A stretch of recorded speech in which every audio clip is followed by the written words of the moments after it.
रेखा तिवारी और आप देख रहे हैं एसपीएन 9 न्यूज।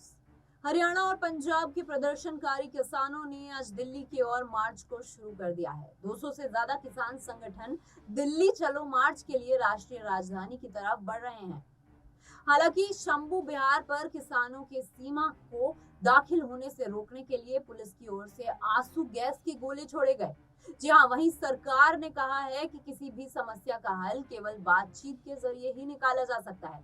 केंद्रीय मंत्री अर्जुन मुंडा ने कहा है कि हम बातचीत के लिए पूरी तरीके से तैयार हैं, लेकिन कुछ उपद्रवी तत्व किसान की मार्च पैच लेकिन कुछ उपद्रवी तत्व किसानों के मार्च को हाईजैक करने की कोशिश कर रहे हैं। कृषि मंत्री अर्जुन मुंडा ने कहा कि किसानों के साथ दो दौर बातचीत का नतीजा नहीं निकला, लेकिन किसी भी समस्या के हल तक पहुंचने के लिए आगे भी चर्चा जरूरी है।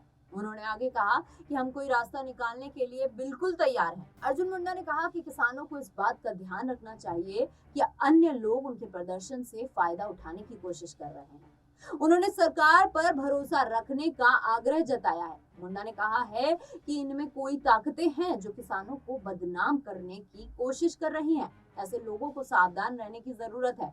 सरकार किसानों के हित के लिए पूरी तरीके से प्रतिबद्ध है। कृषि मंत्री अर्जुन मुंडा उस डेलीगेशन का हिस्सा थे जिसके चंडीगढ़ में किसान नेताओं से बातचीत की थी। साथ ही दिल्ली तक कूच करने के लिए मानने के लिए भी काफी कोशिश उन्होंने की थी।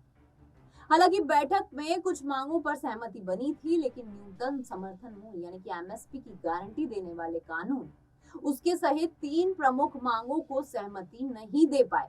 जिसके साथ अर्जुन मुंडा ने कल देर रात मीटिंग के बाद कहा कि हम कुछ मुद्दों पर सहमत हो गए हैं और कुछ पर सहमति बनाने के लिए हम राज्य से बातचीत करेंगे।